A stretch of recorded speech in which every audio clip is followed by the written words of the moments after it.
জাহান্নামে কেন অনেক নারী থাকবে জানেন? কারণ তারা শুধু নিজেরা অপরাধ করে না, হাজারো মুমিন মানুষের নূর তারা কেড়ে নেয়। দ্যাট ইজ ওয়াই তারা জাহান্নামে বেশি থাকবে।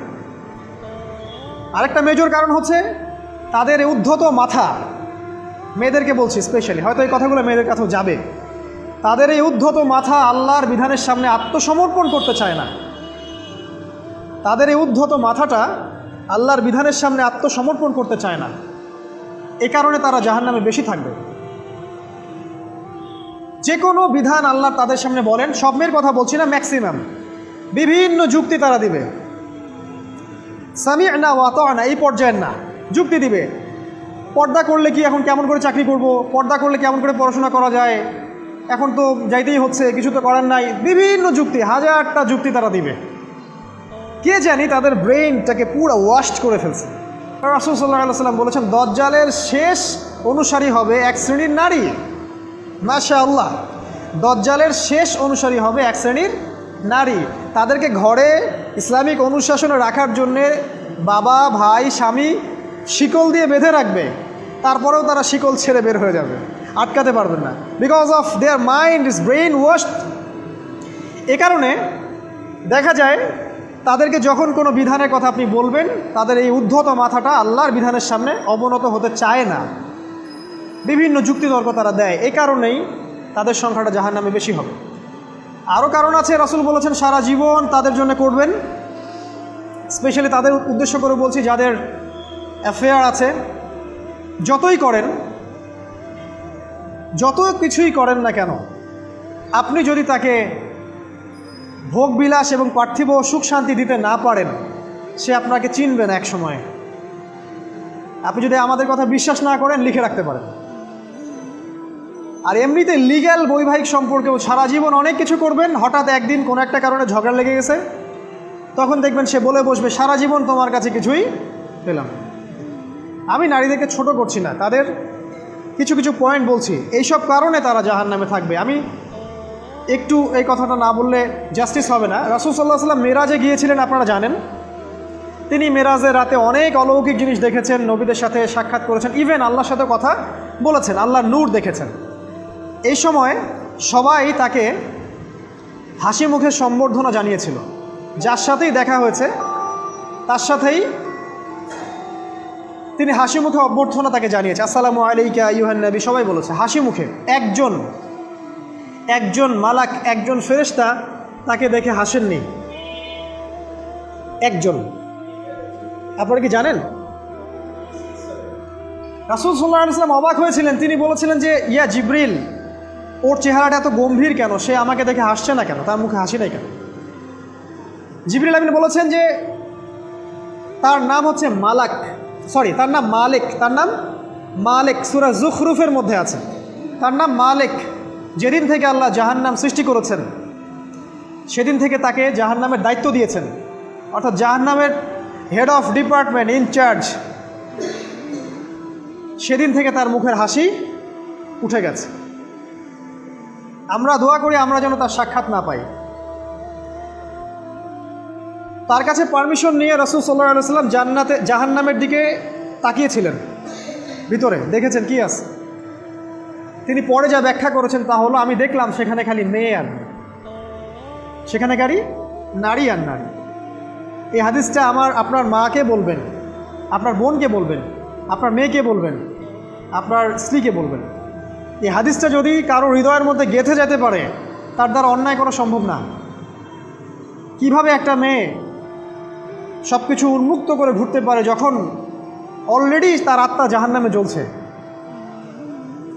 অলরেডি, কারণ ভবিষ্যৎ তো আল্লাহ জানেন। যেমন উমর রাদিয়াল্লাহু আনহু এর ঘর জান্নাতে আছে, রাসূল সেটা দেখে আসেন নাই? এসে উমর ইবনুল খাত্তাবকে বলেছেন না যে আমি দেখে আসছি তোমার ঘর, আমি ঢুকিনি তোমার ঘরে তোমার আত্মসম্মানের কারণে।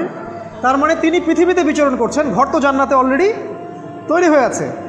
মেয়েরা দিব্যি ঘুরছে এভাবে, এবং তারা মোটেও সচেতন না, তাদের ঘর হয়তো বা জাহান্নামে রেডি। আর আমাদের এই so called modern western civilization এদেরকে ব্রেইন ওয়াশ করে দিয়েছে। তারা বাজার করছে, তারা নগ্ন হয়ে ঘুরছে, কাপড় পরেও তারা নগ্ন থাকছে, তারা মডেলিং করছে, গান গাচ্ছে, নৃত্য প্রদর্শন করছে, মিডিয়া আসে, তার দেহ লক্ষ লক্ষ কোটি কোটি মানুষ দেখছে। হাজারো মানুষের নূর চলে যাচ্ছে, অন্যের নূর নষ্ট করে জান্নাতে যাওয়া যাবে না।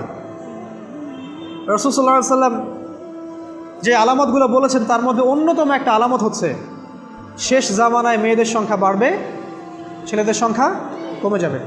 ইভেন একটা ছেলে 40টা মেয়ের দায়িত্ব নিবে। এটা আবার ভাববেন না 40টা ওয়াইফ, মা, খালা, নানি, ফুফু সব মিলায় 40। আর সামনে যে মহাযুদ্ধটা হতে যাচ্ছে এরপরে এরকমই একটা অবস্থা হবে যে ছেলেদের সংখ্যা পৃথিবীতে থাকবে না, খুব কম, এবং বেশি বেশি মেয়ে একটা ছেলের কাঁধে চলে আসবে। এখন অবশ্য আমাদেরকে ওই যে পশ্চিমারা শিখিয়েছে একটা ছেলে একটা মেয়েকে বিয়ে করবে। জেনা অনেকজনের সাথে করতে পারে, বাট বিয়ে একজনকেই করতে হবে। এখনও যদি কোনো হুজুর বা কোনো ব্যক্তি, হুজুর না, কোনো আলেম, কোনো স্কলার বা যে কোনো ব্যক্তি দুটা বিয়ে করে, মানুষ মনে করে something is wrong, something is wrong with him, এই লোকের কোনো সমস্যা আছে মনে হয়, এর মানে চরিত্র ভালো না, এর মনে একটা দিয়ে আকাঙ্ক্ষা পূরণ হয় না, something is wrong with him, তাই না?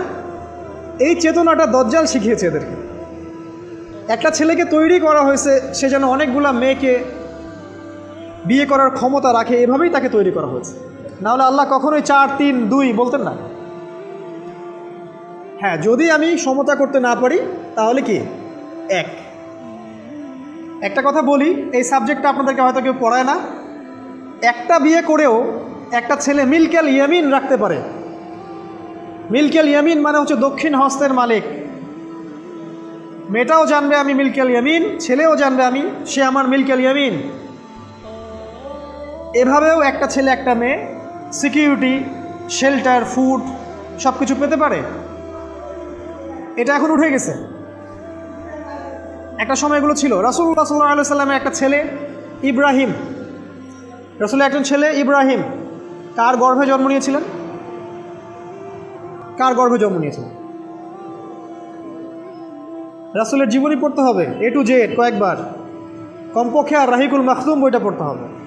মারিয়া কিপ্তির গর্ভে জন্ম নিয়েছিলেন। মারিয়া কিপ্তি একজন দাসী।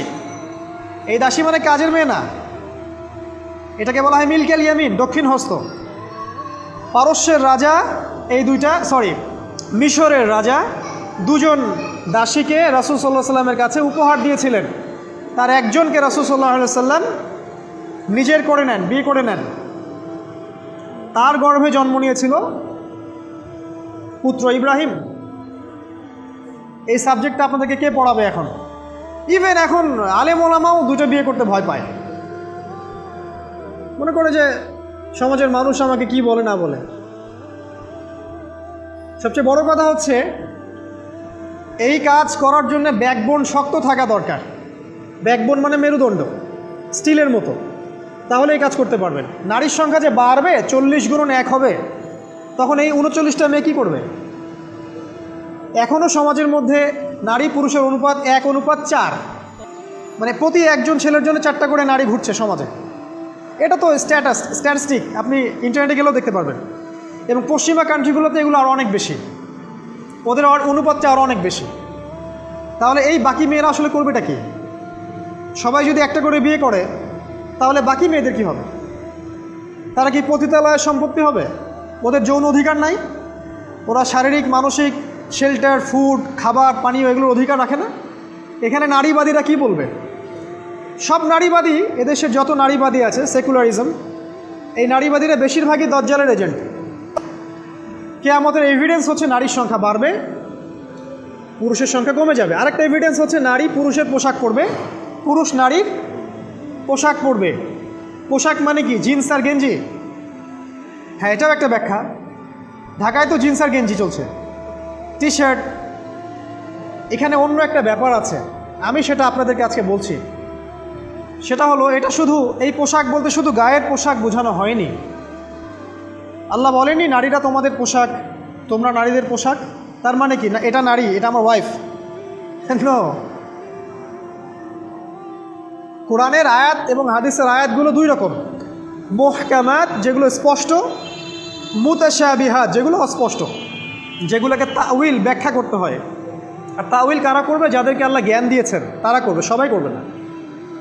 তাউইল করার পরেও তারা বলবে আল্লাহই ভালো জানেন। এই জন্য আমি বলছি আল্লাহই ভালো জানেন, কিন্তু আমার ব্যাখ্যা হচ্ছে যে এখানে পোশাক বলতে বোঝানো হয়েছে যে মেয়েরা সামাজিক, অর্থনৈতিক, রাজনৈতিক সমস্ত ক্ষেত্রে ছেলেদের নেতৃত্বের আসন নিয়ে নিবে। You are agree with me? আমার সাথে এগ্রি করেন?